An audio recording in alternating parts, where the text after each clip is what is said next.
myself Pedabena Kumar, GK and Current Affairs Faculty, Telangana BC Study Circle. ఈరోజు దేశంలోనే తొలి కారుణ్య మరణం పొందినటువంటి వ్యక్తిగా హరీష్ రాణా రికార్డుకి ఎక్కారు.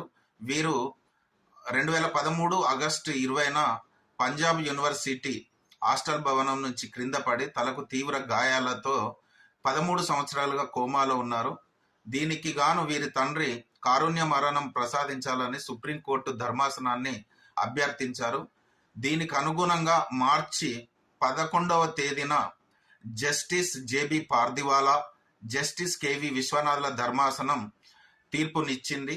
దానిని నిన్న ఎయిమ్స్ వైద్యులు కారుణ్య మరణాన్ని హరీష్ రాణాకు ప్రసాదించారు.